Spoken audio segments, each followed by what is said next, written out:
Hello everyone. Welcome to my channel Amazing આરાધના. સફળ થવા માટે કે જીવનમાં આગળ વધવા માટે ટેલેન્ટ તો જોઈએ, પણ સાથે સાથે સમયનું સંચાલન પણ ખૂબ જ મહત્વનું છે. તો સમયના સંચાલનની શરૂઆત ક્યાંથી થાય? સવારથી. ઘણા બધાને તમે કહેતા સાંભળ્યા હશે ને કે જો તમારી સવાર સારી જાય ને તો તમારો આખો દિવસ સારો જાય છે. એટલે જો તમારી સવાર ખરાબ ગઈ, તમારો આખો દિવસ ખરાબ જાય છે. એટલે જો સવારની શરૂઆત એકદમ જોરદાર થાય, એકદમ સારી રીતે થાય, તો તમારો આખો દિવસ છે ને એ ખૂબ સારો જાય છે. અને તમે કોઈ પણ સફળ વ્યક્તિને તમે જોશો તો એ દરેક સફળ વ્યક્તિનો, અને જે લોકો આગળ વધી રહ્યા છે સફળ થવા માટે, એ દરેકનો સવારનો એક એમ કહી શકાય કે ગુપ્ત મંત્ર છે. કયો છે એ ગુપ્ત મંત્ર? કે એની સવાર છે ને એ સૌથી અલગ હોય છે. એટલે હવે પછી એમાં કઈ સવાર સૌથી અલગ એટલે એમાં કઈ ને કઈ વધારે પડતું કઈ એડવાન્સ નથી મળતું. જે લોકો સફળ થયા છે, સવાર તો બધાને થતી હોય એવી જ થાય છે એમની, પણ એ સવારના અમુક કામ એવા કરે છે કે જેનાથી એને એના જીવનમાં સફળતા મળે છે, જેનાથી એનું જીવન બદલાઈ જાય છે. તો આજના આ વિડીયોમાં આપણે એ 7 આદતો, એ 7 કામ વિશે જાણવાનું છે કે જે સવારમાં ઉઠીને દરેકે કરવું જોઈએ. કયા છે એ 7 કામ, એના વિશે જાણવાનું છે. કારણ કે જો એ 7 કામ, એ 7 આદતો સવારની જો તમે તમારા જીવનમાં લાવી તો તમારું જીવન છે ને એ બદલાઈ જશે. તો ચલો જાણીએ કયા છે એ 7. હવે સવારમાં જે 7 કામ કરવાના છે એમાંથી સૌથી પહેલા છે સવારમાં વહેલા ઉઠવું. સવારનો સમય શ્રેષ્ઠ હોય છે શાંતિ, એકાગ્રતા અને આત્મવિચાર માટે. એટલા માટે સવારમાં તમારા જે દૈનિક કાર્યો કરવાના છે એનાથી કલાક વહેલા ઉઠો, જેથી એ કલાક તમે પોતાના માટે થોડી કાઢી શકો. કારણ કે બધા લોકો ઉઠે છે એનાથી તમે કલાક વહેલા ઉઠશો ને, તમને પોતાના માટે કંઈક કરવાનું મન થશે. તમે પોતાના આત્મવિચાર માટે થોડો સમય આપશો, પોતાના મનની શાંતિ માટે થોડો સમય કાઢશો.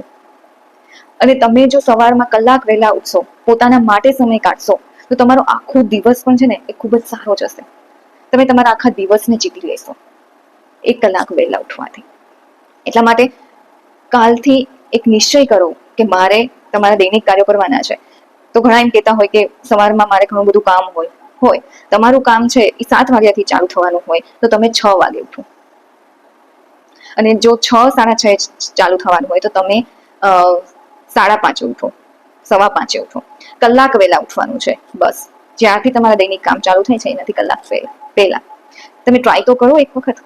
અને અડધી કલાક જ વહેલા ઉઠવાનું છે. ને એ અડધી કલાક આપણા પોતાના માટે જ કાઢવાની છે, કોઈ બીજા માટે નથી કાઢવાની. ખાલી એક વખત ટ્રાય કરવાની છે.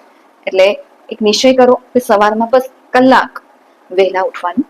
હવે પહેલું કામ થયું વહેલા ઉઠવાનું. બીજું કામ છે કે વહેલા ઉઠી ફ્રેશ થઈ પાણી પીવાનું ઉઠીને. અથવા તમે ગરમ પાણી જે પીતા હોય એ લોકો ગરમ પાણી પીવે, જે લોકો નોર્મલ પાણી પીતા હોય નોર્મલ પાણી, ડિટોક્સ વોટર લેતા હોય તો ડિટોક્સ વોટર પાણી પીવો. પાણી પીવો, ફ્રેશ થાવ અને પછી મેડિટેશન કરો. જેવી રીતે શરીર માટે ખોરાક જરૂરી છે, એવી જ રીતે મનની શાંતિ માટે મેડિટેશન જરૂરી છે. જેવી રીતે શરીરને ખોરાક જોઈએ એવી જ રીતે મનને પણ શાંતિ જોઈએ ને. તો મનની શાંતિ માટે ધ્યાન કરો, મેડિટેશન કરો. અને એ ફક્ત દરરોજ 10 મિનિટ. અને તમે વહેલા ઉઠ્યા પછી તમે તમારો નિયમિત ક્રમ પતાવ્યો, ફ્રેશ થયા, પાણી પીધું, બરાબર છે, એ પતાવી અને 10 મિનિટ મેડિટેશન કરો. તમે શ્વાસ ઊંડા લો, બહાર કાઢો, શ્વાસોશ્વાસની ક્રિયા કરી શકો છો, અથવા તો ઓમકાર કરી શકો છો, ઓમ શાંતિ બોલી શકો છો. તો આવું 10 મિનિટ કરવાનું છે તમારે. ફક્ત 10 મિનિટ તમારે કાઢવાની છે મેડિટેશન માટે. આ 10 મિનિટ થઈ ગયું. કારણ કે મેડિટેશનથી તમને શું થશે ખબર છે? તમારા શરીરમાં એક પ્રકારની ઉર્જા પેદા થશે, એનર્જી પેદા થશે. સાથે સાથે મનને શાંતિ મળશે. કારણ કે સવારના સમયમાં કોઈ પ્રકારનો ઘોંઘાટ, હલચલ કંઈ જ ન હોય, એટલે મનને શાંતિ મળશે. ગૂગલના CEO સુંદર પિચાઈ છે, વિરાટ કોહલી છે, એ બધા સવારમાં મનને ડિટોક્સ કરે છે. એટલે મનને ડિટોક્સ કરવું ખૂબ ખૂબ જરૂરી છે. સવારના એકાંતમાં પોતાની જાત સાથે મનને ડિટોક્સ કરો. પછી નંબર 3 પર કામ કરવાનું આવે છે. એ કામ છે કે આભાર માનવો. 5 મિનિટ, એમાં 5 જ મિનિટ કાઢવાની છે. આપણે કોઈ માટે 20 મિનિટ 25 મિનિટ જોશે જ નહીં. 5-10 મિનિટ 5-10 મિનિટ. તો 5 મિનિટ તમારે આભાર માનવાનો છે. તમને જે તમારી પાસે જે કંઈ છે એના માટે આભાર માનવો. પછી તમે લખો, કે તમે બોલીને કે કોઈ પણ રીતે ગ્રેટિટ્યુડ વ્યક્ત કરવાનો છે, આભાર માનવાનો છે ઈશ્વરનો તમારી પાસે જે કંઈ છે એ માટે બોલીને. પછી બીજી 5 શું કરવાનું છે કે તમારે આજના દિવસમાં કયા ટોપ મહત્વના ટોપ 3 કે ટોપ 5 કામ કરવાના છે એ લખવાના છે. કારણ કે આ આદત છે ને એકદમ સરળ પણ છે ને અસરકારક છે. એનાથી શું થશે ખબર છે તમને? આજના દિવસમાં તમારે કયા કયા કામો કરવાના છે એ તો ખબર પડશે, તમને દિશા પણ મળશે કે મારે આજે આ લક્ષ્ય માટે મારે આ કામ કરવાના છે જે મહત્વના છે. અને એનાથી તમે તમારા દિવસની શરૂઆત છે એ કયા કામને વધારે મહત્વ આપીને કરવી એ પણ ખ્યાલ આવશે. એટલે તમારે આજના દિવસમાં જે કોઈ ટોપ 3 ટોપ 5 મહત્વના કામ કરવાના છે ને એને લખવાનું રાખો. એમાં 5 જ મિનિટ જોઈએ. ચોથું કામ છે 10 મિનિટ વાંચો. સારું વાંચન, સફળ વાંચન છે ને એ સફળ મનનો ખોરાક છે. એટલે સવારમાં 10 મિનિટ વાંચો, જે તમારું જીવન બદલી નાખે ને એવું વાંચો, જે તમને પ્રેરણા આપે, જે તમને મોટિવેશન આપે, સેલ્ફ હેલ્પ માટે જરૂરી હોય. તમને એમ કહી શકાય કે તમારા દિવસની શરૂઆત ખૂબ જ સારી જાય એવા સારા વિચારો આપે એવી બુક વાંચો. કારણ કે તમારે 10 જ મિનિટ વાંચવાનું છે એટલે વધીને એમ કહી શકાય કે 1 કે 2 જ પેજ વાંચવાના છે દરરોજના. પણ એ 1 પેજ હોય છે ને એ પણ દિશા બદલવા માટે કાફી હોય છે. એટલે કેવી બુક વાંચવાની છે કે તમારું જીવન બદલી શકે, તમને પ્રેરણા આપે, તમને મોટિવેશન આપે એવી કોઈ પણ બુક દરરોજ 10 મિનિટ વાંચો. 10 જ મિનિટ વાંચવાની છે એટલે 1 કે 2 પેજ વાંચો એટલે તમને પછી મોટિવેશન મળશે અને એનાથી તમારી દિવસની શરૂઆત છે એ ખૂબ જ સારી થશે. હવે સવારના કામમાં આપણે વહેલા ઉઠ્યા, 10 મિનિટ મેડિટેશન, પછી બરાબર છે પાણી પીને ફ્રેશ થઈને નિયતક્રમ પતાવીને 10 મિનિટ મેડિટેશન, પછી 5 મિનિટ એમ કહી શકાય કે ગ્રેટિટ્યુડ પ્રેક્ટિસ, 5 મિનિટ આજનું જે પૂરું લિસ્ટ બનાવવાનું છે ટોપ 3 કામ કયા કરવાના છે એ 5 મિનિટ, પછી 10 મિનિટ કોઈ પણ સારી મોટિવેશનલ બુક વાંચવી, એના 1 કે 2 પેજ 10 જ મિનિટ. હવે 5મું આવે છે કે વોક, સ્ટ્રેચ ઓર યોગા. તમારે ફિટ રહેવું છે તો થાક્યા વગર ચાલશે? એનર્જી કેવી રીતે લાવશો? જો તમારા મનને ચાલવાનું છે તો તમારા શરીરને પણ ચાલવું પડશે. દરરોજ 15 મિનિટ ચાલો, વધારે નહીં, 15 જ મિનિટ. એ પછી ચાલો તમે ચાલવા જાઓ 15 મિનિટ, ઘરે કોઈ પણ એક્સરસાઇઝ કરો, યોગ કરો, બરાબર છે, અંદર બહાર જ્યાં ચાલવાનું હોય ત્યાં ચાલો, પોતાના ઘરમાં ફળ્યું હોય તો ત્યાં ચાલો, બહાર ગાર્ડનમાં ચાલવા જાઓ, દોડવા જાઓ, કંઈ પણ કરો, પણ 15 મિનિટ તમારા શરીરને છે ને એ મૂવ કરો. કોઈ પણ એક્સરસાઇઝ કરી શકો છો તમે, પણ તમારા શરીરને ફિટ રાખવા માટે, એનર્જી તમારા શરીરમાં લાવવા માટે તમારા શરીરને મૂવ કરવું બહુ જરૂરી છે. એટલે એમ કહી શકાય કે 15 મિનિટ તમારા પરસેવો પાડવો બહુ જરૂરી છે. એટલે કોઈ પણ એક્સરસાઇઝ 15 મિનિટ તમારે કરવાની છે, બરાબર છે. છઠ્ઠું કામ શું છે ખબર છે? ફોન નહીં, પહેલો કલાક તમારા પોતાના માટે.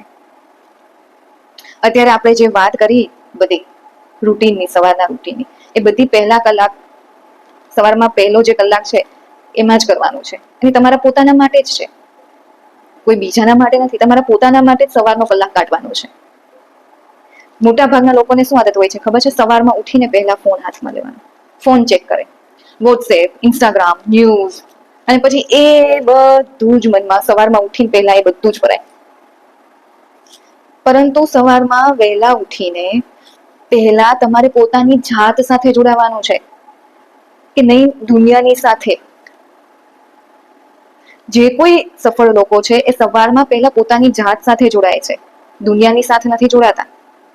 એટલે આપણે બધાએ પણ પહેલા શરૂઆત કરવાની છે કે સવારની પહેલી કલાક મારા પોતાના માટે હોય, અને એ દરરોજ રૂલ છે એ ફોલો કરવાનો છે. કારણ કે પોતાના માટે સમય કાઢશો ને ત્યારે જ તમે કોઈ બીજાના માટે તમે કંઈક કરી શકશો. એટલે પહેલો કલાક પોતાના માટે કાઢતા. અને 7મું કામ છે હેલ્ધી નાસ્તો. હવે તમે પહેલી કલાક તમારી આવી રીતે કાઢી છે તો સાથે સાથે હેલ્ધી નાસ્તો પણ જોઈએ. હેલ્ધી અને ન્યુટ્રિશિયસ નાસ્તો જોઈએ. ફ્રૂટ્સ છે, ઓટ્સ છે, મગફળી, બરાબર છે, પછી સ્પ્રાઉટ, પરાઠા, કંઈ પણ ચાલે. પણ ભૂખ્યા તમારે તમારા ઓફિસ કે કોઈ પણ કામે જતા હોય તો ભૂખ્યા ના જાઓ.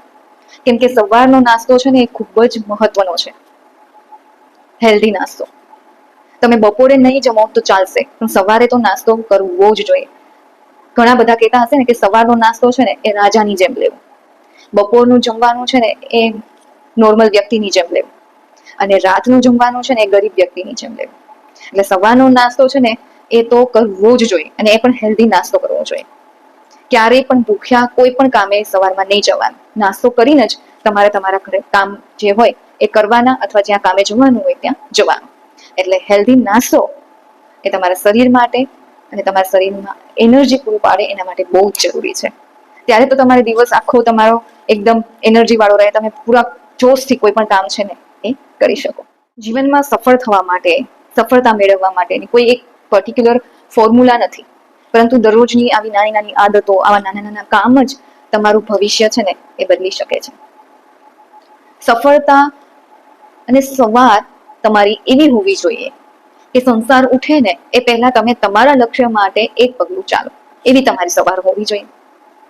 સફળતાને જો પકડવી હોય ને તો સૌથી પહેલા તમે તમારી સવારને પકડો.